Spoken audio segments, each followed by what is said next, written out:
Gas বা petrol চালিত অটোরিকশার চালক মিটারের চেয়ে বেশি ভাড়া আদায় করলে তার বিরুদ্ধে মামলা দেওয়ার নির্দেশ দিয়েছে রাষ্ট্রীয় পরিবহন নিয়ন্ত্রণ সংস্থা Bangladesh road transport authority BRTA. সোমবার 10 ফেব্রুয়ারি বিআরটিএ পরিচালক শীতাংশু শেখর বিশ্বাসের সই করা এক পত্র থেকে বিষয়টি জানা যায়। পত্রটি ঢাকা মেট্রোপলিটন পুলিশের পুলিশ কমিশনারকে দেওয়া হয়েছে।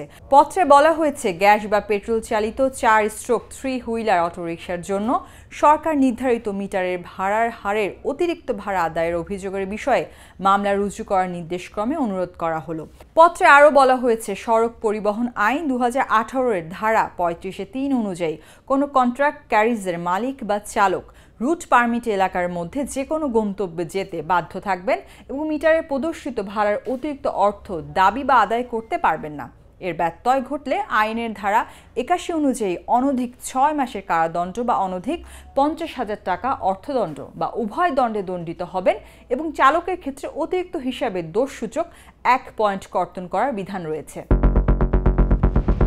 চুক্তিতে চলাচলকারী অটোরিকশা চালক মিটারের ভাড়া থেকে সর্বনিম্ন 50% এবং সর্বোচ্চ 710.81% পর্যন্ত অতিরিক্ত ভাড়া আদায় করছে। 2008 সালে সড়ক আইনে অটোরিকশা মিটারবিহীন চললে চালককে 6 মাসের জেল এবং মালিককে 50,000 টাকা জরিমানার কথা স্পষ্ট উল্লেখ আছে।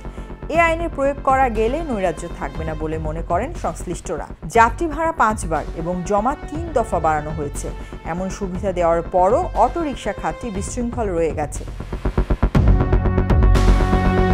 মিটারে যাওয়ার নিয়ম থাকলেও সিএনজি অটোরিকশা চালকরা যাত্রীদের সঙ্গে চুক্তি করে গন্তব্যে যাচ্ছেন। যে গন্তব্যে মিটারের ভাড়া আসে 100 থেকে 120 টাকা, সেখানে 250 থেকে 300 টাকা নেওয়া হচ্ছে। চুক্তিতে যাত্রী তুললেও মিটার চালু করেই পথ চলেন চালকরা। আবার যাত্রীদেরও বলে দেন, ট্রাফিক পুলিশ ধরলে বলবেন মিটারে যাচ্ছি। আর চালক মিটারে যেতে রাজি হলেও মিটারের চেয়ে বাড়তি কমপক্ষে 50 টাকা বকশিশ চাওয়া হয়। বাংলাদেশ যাত্রী কল্যাণ সমিতি সূত্র জানায়, অটোরিকশা খাতকে নৈরাজ্য থেকে শৃঙ্খলায় আনতে তারা 7 দফা সুপারিশ করেছিল।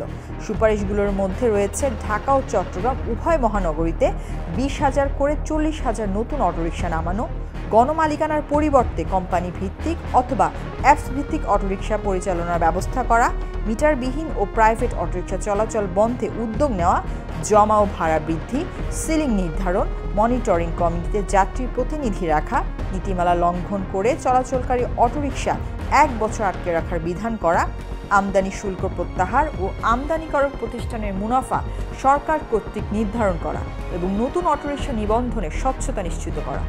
যাত্রী কল্যাণ সমিতির দাবি, এসব সুপারিশ বাস্তবায়ন করা হলে এ খাতে নৈরাজ্য নিরসন করা সম্ভব।